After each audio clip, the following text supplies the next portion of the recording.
We are in lessons 20 and 21 tonight, so don't raise your hand, but if you filled out all 52 questions, you are to be commended. I don't want you to lose your reward by boasting. But if you filled out all those questions, read all of McGarvey and the scriptures themselves, boy, your treasure is laid up in heaven. All right. So I've got my Bible open to John chapter 12, but I'm actually going to flip over to Matthew 23. I think that's where we'll start tonight. If you'd like to have your Bible where I am, I'll try to guide us through the flipping. As I mentioned, we're in lessons 20 and 21 tonight, and this is actually our 21st week of this class. So if we accomplish what I have planned, we're finally caught up. Amazing. We'd been behind up until tonight. Last week's study, remember, we didn't make it all the way through this list, and we won't take time to go into any of these details, but what I want you to see in transition into tonight's lesson is how there was this very busy Tuesday, and tonight's lesson continues essentially on the Tuesday of his final week, where he is going to be on the cross on Friday. And so we're just a few days before that, before his trial and then his crucifixion. But on that busy Tuesday, notice the heavy amount of testing. The scribes, the Pharisees, the elders, the lawyers are bringing test after test after test because they are his sworn enemies at this point. They're seeking to expose him so that they can sway the people, so that they can put him to death without facing somewhat of an uprising. And so they were asking him about his authority. They were asking him they had this tribute to Caesar question, just looking for different ways to trap him, the resurrection question, the greatest commandment question. Jesus then responds at the very end of last week's lesson with a question back to them, the son of the Christ, whose son is he? And they were unable to answer, right? They said, he is the son of David, and then his response question was what? You recall? If he is David's son, why did he call him Lord? Right, why did David call him Lord? So the Christ would be the son of David, but he was also the Lord of David. How can that be? He's highlighting something that they did not understand about the Christ. They understood that he'd be a descendant of David, but they did not understand his superiority to David in the fact that he was actually not just a descendant of David, so was Mary, so was Joseph, but he was the Son of God and the one that they should all be in subjection to. And so it said after that, they didn't ask him any more questions. By way of transition into tonight's lesson, lessons 2 and 3, if we can combine those, 20 and 21, he goes right into these woes on the Pharisees. So after a day of testing and trial, it makes sense that he's now pronouncing judgment, very, very much so, judgment on the Pharisees. We'll talk about this section on the Greeks seeking Jesus back over in John 12, and then we'll talk some about the destruction of Jerusalem, and potentially the end of the world in that somewhat difficult text. And then these judgment parables, and how we have a group of 4 parables that teach a very similar lesson about the coming judgment. So we'll see if we can tackle those things tonight in this list, as I've done the last few weeks, just showing you kind of where it is that I'm going. I don't want to spend a ton of time on the denunciation of the scribes and Pharisees, which he then contrasts with the good heart of the widow at the very end of that. But in Matthew 23, let's just pick up verses 1 through 3 and talk about what it was that these scribes and Pharisees were called by Jesus. Let's just take a verse apiece, and we'll start with Nathan. If you guys don't mind, Matthew 23, and we'll just read 1, 2, and 3. Then Jesus spoke to the crowds and to his disciples. The scribes and the Pharisees sit on Moses' seat. Therefore, all that they tell you, do and observe, but do not do according to their deeds, for the same things they do not do them. All right. Just wanted to pick up that verse to recognize it wasn't that he was condemning the things that the Pharisees were telling the people to do.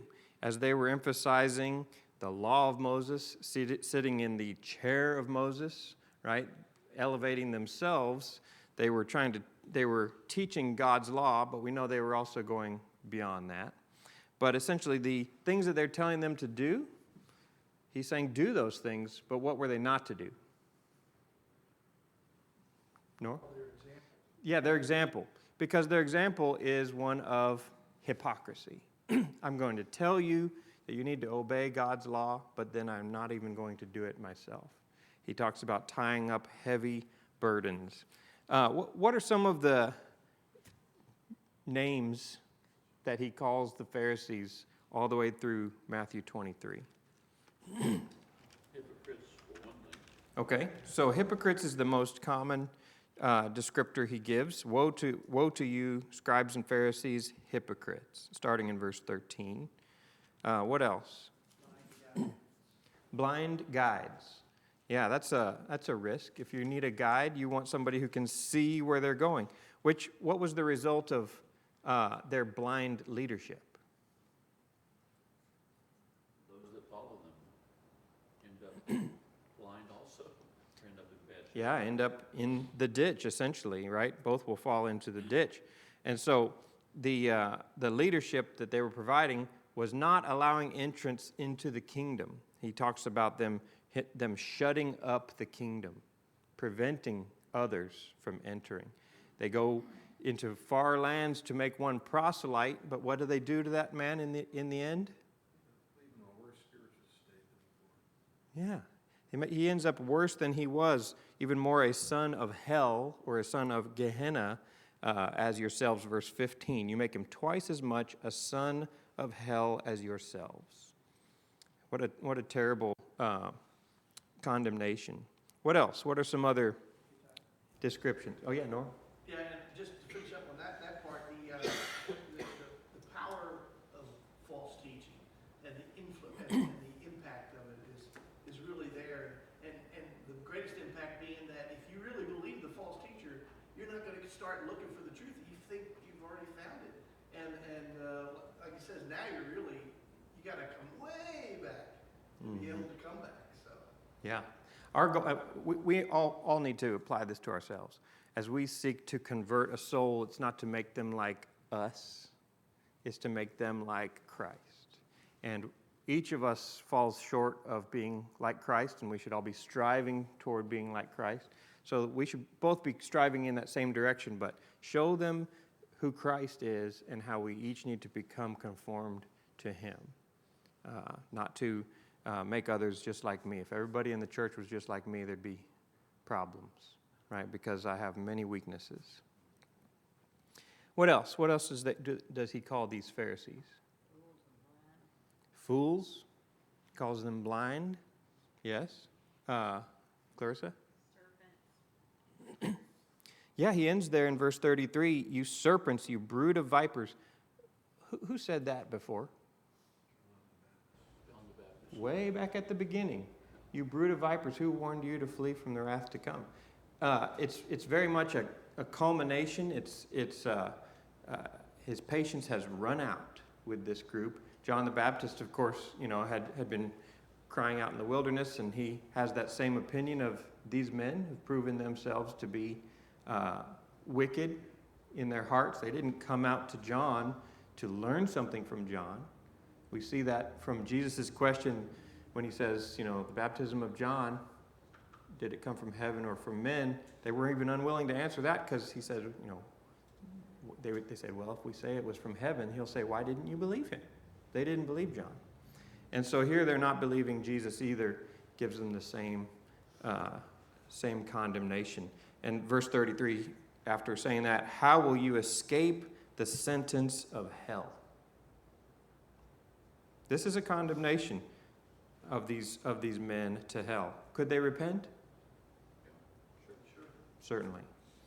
But at this time they were headed down that broad path that leads to destruction.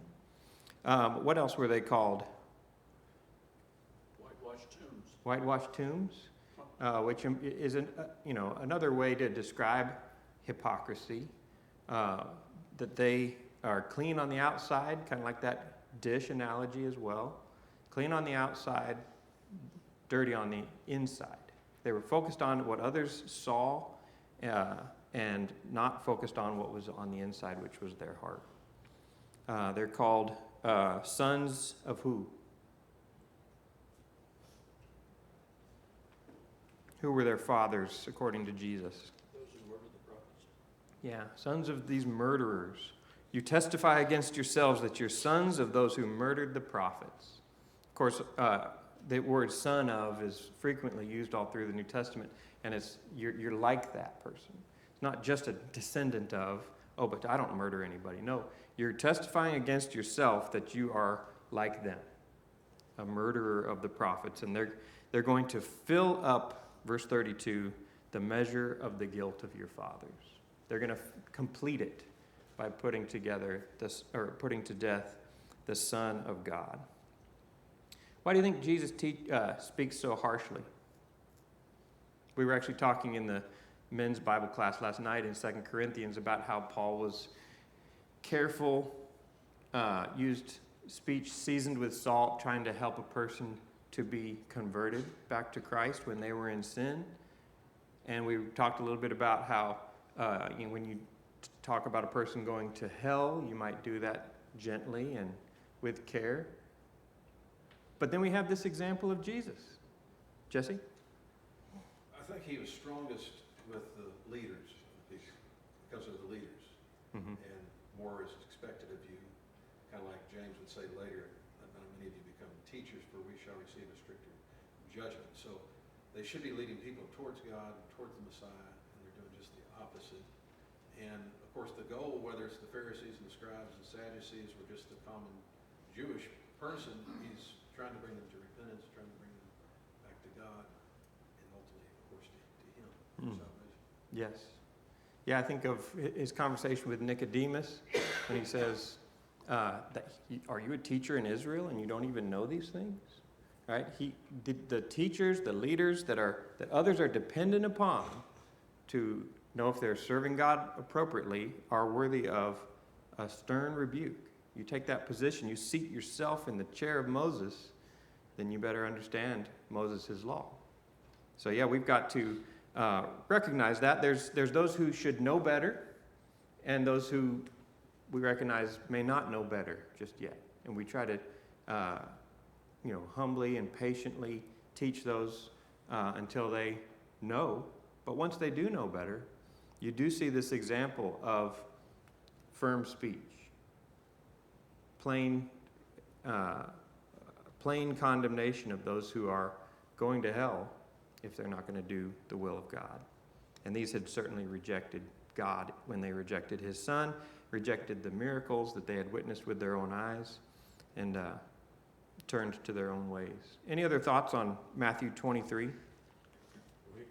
Yes, Randy. He had already had several conversations, with the Pharisees and the scribes, and he, of course, being God, he knew their hearts. Yes. And even though he continued to answer the questions and work with them over the years, they were not repenting. Their fruits were not bearing repentance. Right. And the people that he met, the people that he healed, he talked about how great a faith that they had. If these men would have understood what he was saying about the old law and about what David said about him. They knew all of this, but still, because of their hypocrisy and willingness to, or wanting power and so forth, their heart was hardened. Absolutely. That helped him make the decision on how to strongly rebuke them. Right. And we could look at that as an example ourselves. You work with somebody for years and years and years. Yeah. Or for a good extended period of time, you can either see a change or not see a change in them, and sometimes the rebuke, strong rebuke is necessary. Yeah. Of course, all out of love, of course. Absolutely. He talked about, and I'm not going to carry it on, but it's further on, he talked about, how, about Jerusalem itself, about how he had gathered chicks under the wings. That's how Jesus felt that close to those people in Jerusalem. I mean, he had a love for them, but yet he was willing to condemn the Pharisees because of their hypocrisy and attitude. Yeah. Yeah, I'm reminded of the end of the book of Jude. And have mercy on some who are doubting.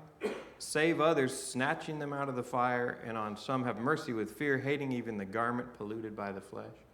There's that difference between some who are doubting versus those who are headed into the fire. We've got to snatch them out.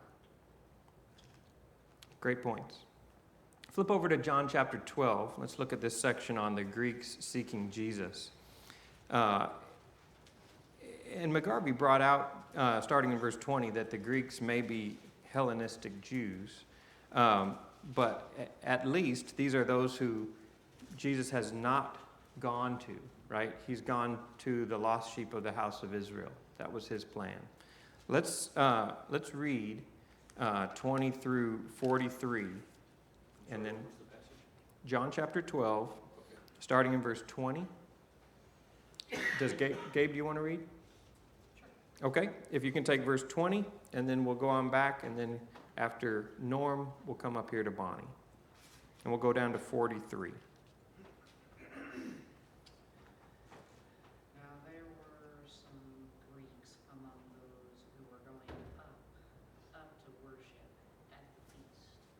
These then came to Philip, who was from Bethsaida of Galilee, and began to ask him, saying, Sir, we wish to see Jesus.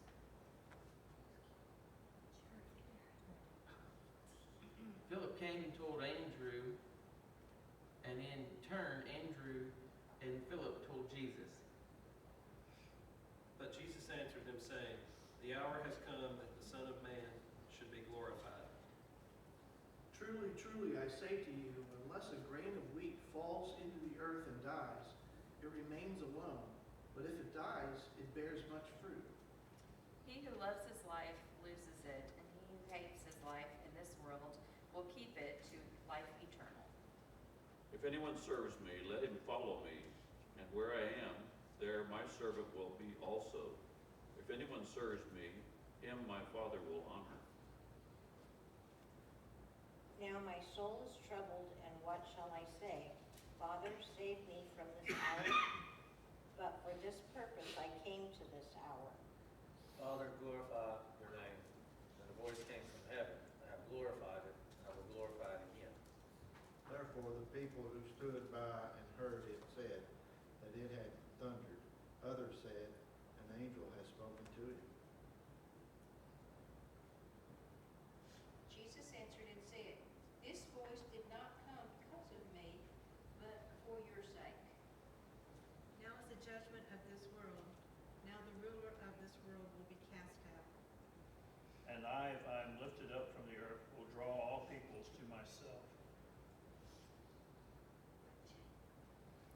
Shirley? This he said, signifying that his death he would die.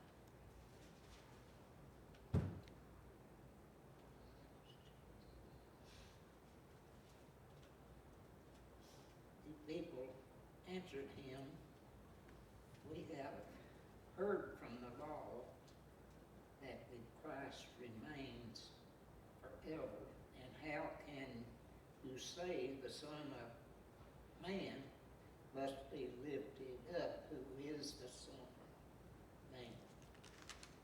So Jesus said to them, The light is among you for a little while longer.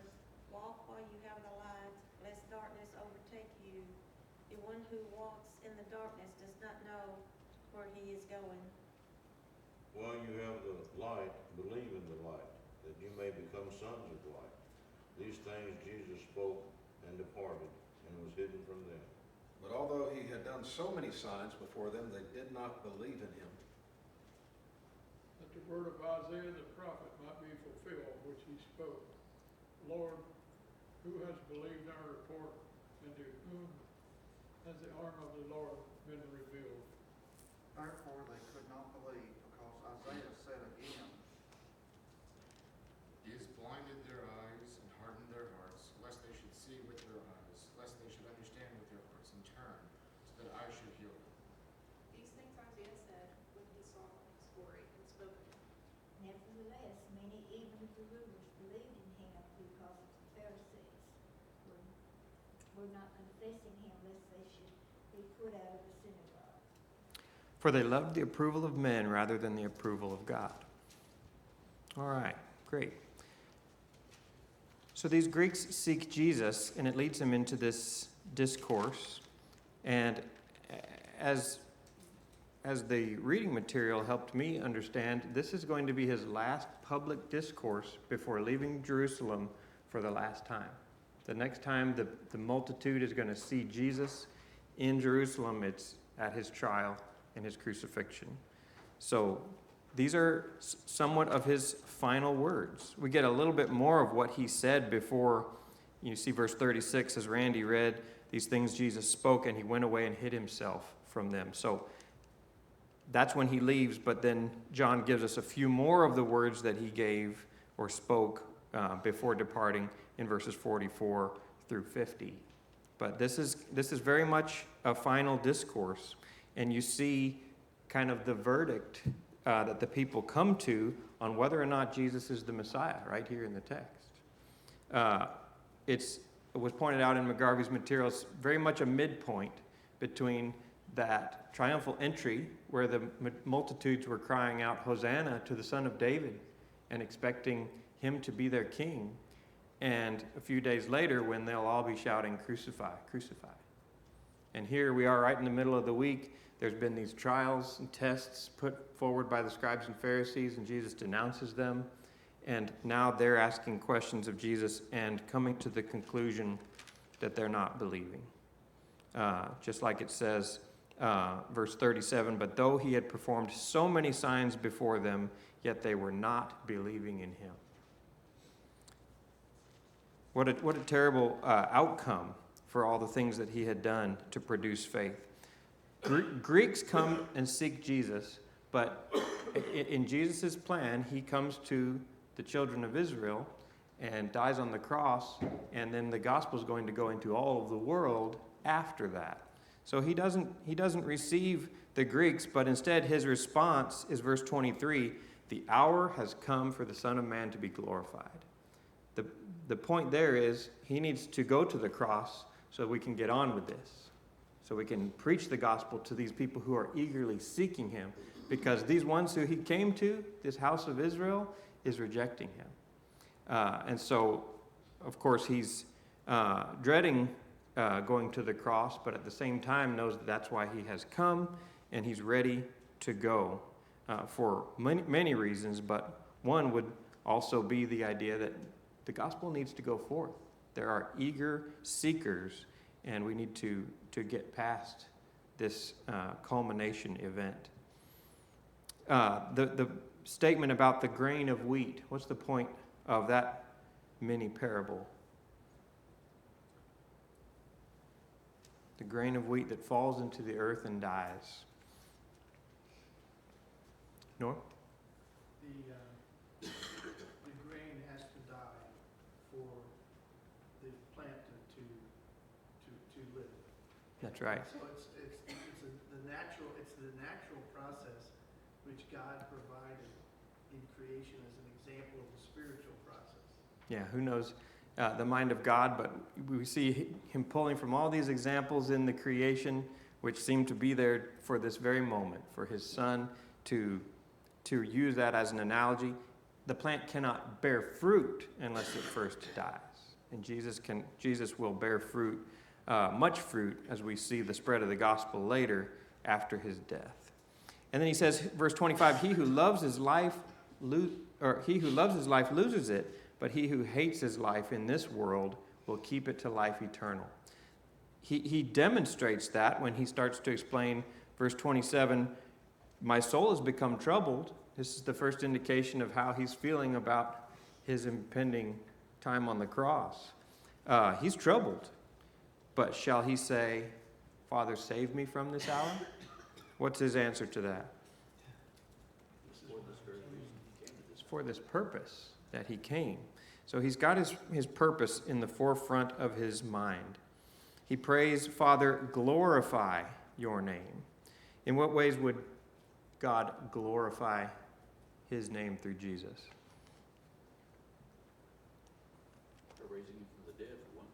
Yes? What else? Norm? The culmination of the plan, the Father's plan being carried out by the Son. Yes. And so the Father's name is going to be glorified by the completion of the plan. Yeah. He says he has glorified it. This is a voice from heaven. So, third time that we've had a voice from heaven in regard to Jesus. The baptism, transfiguration, and now again that men could hear. I have glorified it, and I will glorify it again. What does he say in regard to Satan? He's going to be cast out. In what sense was Satan going to be cast out? Power. It's going to be overcome. Jesus' victorious resurrection over death, Mm-hmm. over sin, over Satan, his authority. He's going to be given all authority as he sits on the right hand of the throne of God. But his power will be greatly diminished. He will not be possessing people as he had done before. Yeah, those. Resist him and he'll flee. Yeah, so many aspects of that. You get a bit of a image of that over in Revelation, this idea of the dragon and how it desires to kill the child, but the child is taken into heaven, just like Jesus, who's put to death and raised and taken up into heaven. But then the dragon goes and it pursues the children, the ones who believe in Jesus. And so, yeah, there's a sense in which Satan is still pursuing us. He is the ravenous lion seeking whom he may devour. But that power that he had from Adam onward was the power of death. And that Jesus is going to overcome death in his resurrection on the cross. And just like he taught Mary and Martha, I am the resurrection and the life. He who believes in me will live, even if he dies, right? So that power of death is going to be taken away. So the ruler of this world, cast out. And then in what sense does Jesus say he's going to be glorified? We talked about this a bit on Sunday. What does he say is going to happen to him? He's going to be lifted up. And so it says, if I'm lifted up, I will draw all men to myself. Maybe a reference there back to those Greeks who were seeking to him. When I'm lifted up, I'll draw all men, not just the Jews. And so in a sense, that's a match to this idea of God glorifying Jesus, lifting him up. But the people understood what he meant, didn't they, when he said lifted up? He was indicating what kind of death he was going to die. How do we know they understood the euphemism there? Sam? No, I think he's deferring to you, Sam. They, I guess, retorted, like, the Christ is supposed to be here forever. Right. Yeah, they come to this question, verse 34, we've heard out of the law that the Christ is to remain forever. Was that a proper conclusion about the Christ? Yeah. You will not allow your Holy One to undergo decay, right? He's given them an eternal throne.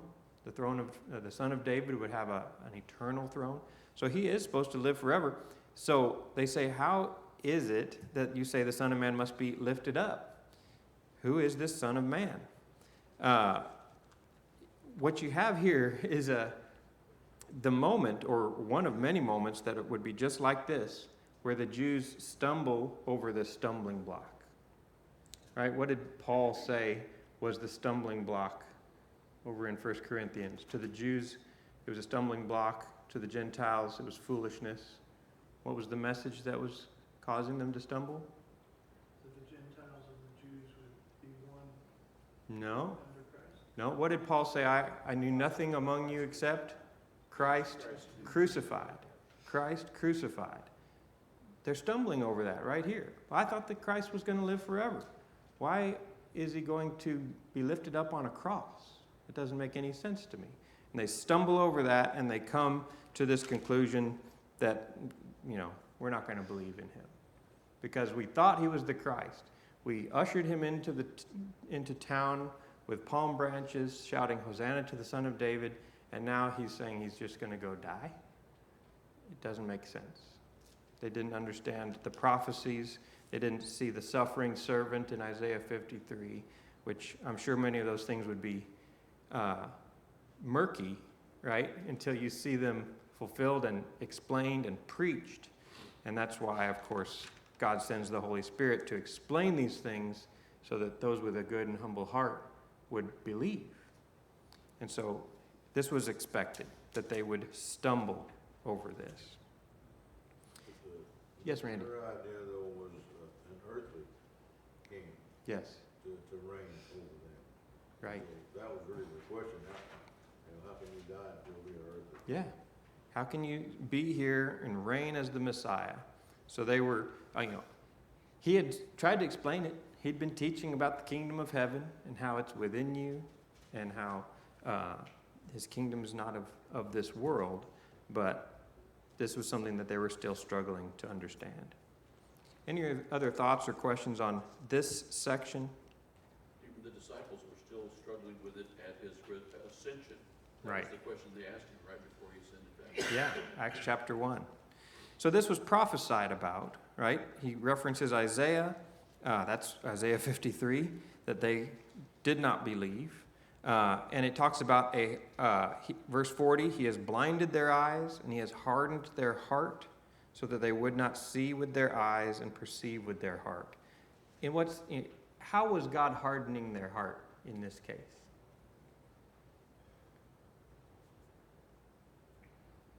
Was he preventing them from believing by changing their ability to think? No? Well, they were believing in what they believed. So they're hardened in their belief. There was no suppleness in their heart that would allow for that heart to be transformed by the word. It's strict. This is what I believe, and the hardness. It's like setting cement, and now you're not going to move it after it's already there, even if the information is right before you. So there's something about the preparation of their heart that reacted in this way. Yeah. Just recognize that it wasn't anything separate from everything we've read up until this point, right? It's the events that God sent to these people. He sent Jesus in the form of a servant.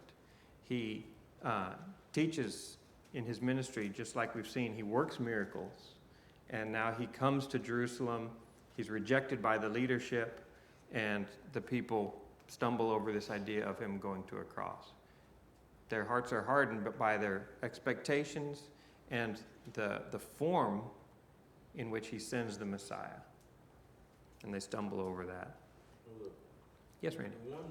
the hearts that are hardened are the ones that was the blind, being led by the blind. I mean, the blind were saying, we're Abraham's children. Mm-hmm.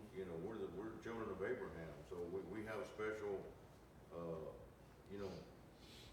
things that we can, we have things from God being God's chosen people, Yes. And they were hardened by that. They couldn't see, again, the Messiah and all of that. Yeah, absolutely. And the contrast to the blind man who had his eyes opened, and Jesus said, I wish that everyone was blind because then they could see. But it's those who say we see who remain blind. And so, yeah, there were some good hearts. It was the poor, the humble, the afflicted who were ready to see this is our Messiah. This one who can heal and who can forgive. Noah? We were talking about this at the men's study a little bit, where the ones that it's hardest to change are the ones that have the most value in what they already have. And they'll grab onto that and hold onto it tight, seeing that false value and not willing to let go of it long enough that you can actually see something of real value beyond it. Right. All right, let's spend our last 8 minutes over in Mark chapter 13, talking about the destruction of Jerusalem prophecy that Jesus gives. They leave Jerusalem, essentially for the last time until he is betrayed and brought to his trial. As they're leaving Jerusalem, the the magnificence of Jerusalem causes his apostles to want to point out these great things. Mark 13, verse 1, teacher, behold, what wonderful stones, what wonderful buildings. You can just imagine, these Galileans who aren't in Jerusalem every day like the locals are, being really impressed by the temple and all that was there in Jerusalem, which leads Jesus to let them know this is not going to last very long. Not a single stone will be left upon another, which will not be torn down, verse 2. That leads his apostles to ask him what he's talking about. It's very important, and this is somewhat of a challenging text because he's going to talk about the destruction of Jerusalem. But then there's at least in the world, in denominations, a lot of this stuff is plucked out of its context and applied to what's going to happen in our future. And some of the confusion is because he may refer to some of that end of the world stuff at the end of the chapter. So we'll talk about some of that if we have time. But it's important to start with what we know, and one thing we know is what questions were asked of Jesus that led to this discourse. There's at least two questions. What are the two questions here in Mark chapter 13, verse 4? What are those two questions? Tell us what these things will be, and what will be the sign when all these things will be fulfilled. Okay. When, there's the when will that happen, and Jesus has just been talking about the destruction of Jerusalem, and what will be the sign. So there's those two questions. Now McGarvey pointed out that there are a total of 4 questions, and we have every right to disagree with Mr. McGarvey. And the reason he's got 4 is because when you look over in Matthew 24, there's a couple of other phrases. Matthew 24, verse 3, tell us, when will these things happen? That's the first one. And what will be the sign of your coming and of the end of the age? Now, that's the New American Standard Version. My understanding is that's a rephrasing of the same 2 questions. But there may be an indication there that he's talking about the end of the age. The your coming, as I understand it, is another way of describing this judgment upon Jerusalem. And this end of the age, there's another rendering of that might be consummation of the age. Got that in my margin in Matthew 24, verse 3. The consummation of what age?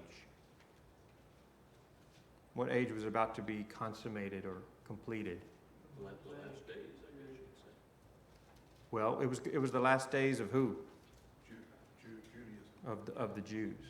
All right, so there is an end of Judaism coming, and of course it was noted he lays the groundwork for the new dispensation, preaches the gospel in all the nations before the old dispensation is completely removed, when Jerusalem is destroyed. About how many years until Jerusalem will be destroyed?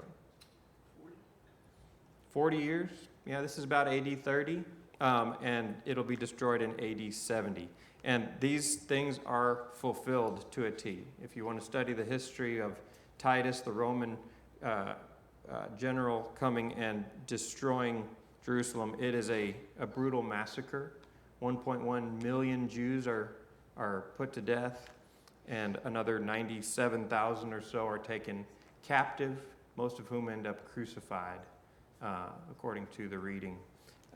And so just a terrible destruction. And so Jesus wants to spare those who are believing in him.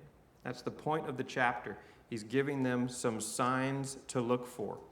Are there going to be signs to look for on the last day of the planet, of all of us?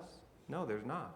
Of that day and hour, no one knows. And a statement is made in this context, so he may shift his mindset to that last day. But most of what we find here in Matthew 24 and Mark 13 and also Luke 21 is answering that question about Jerusalem. So what are some of the signs that they can expect before the destruction of Jerusalem?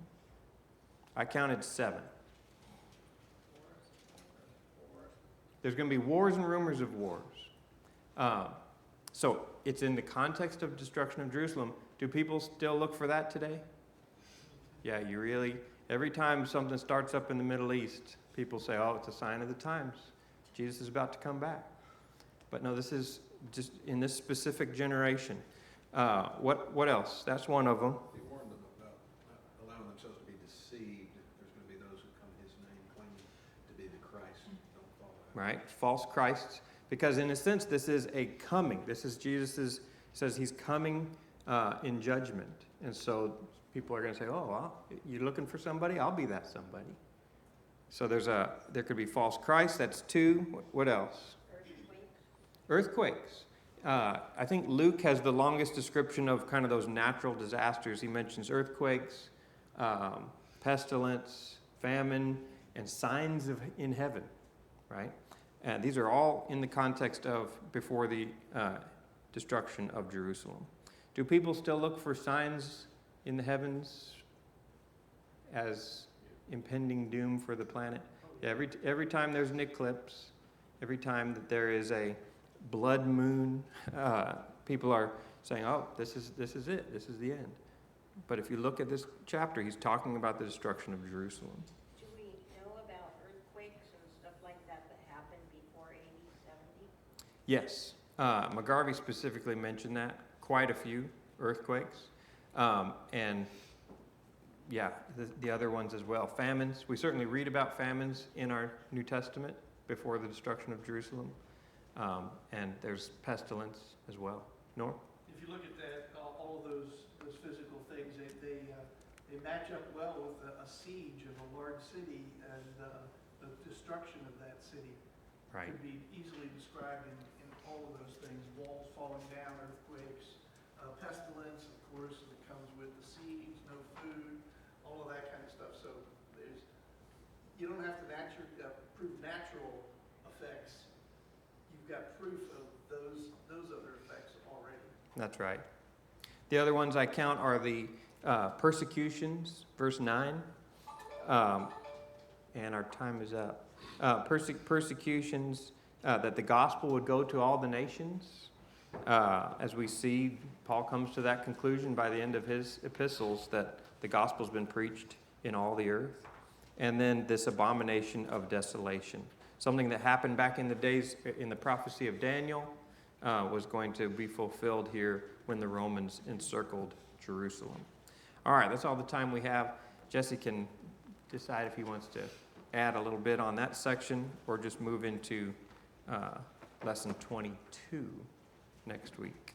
So make sure you have your lesson 22 prepared.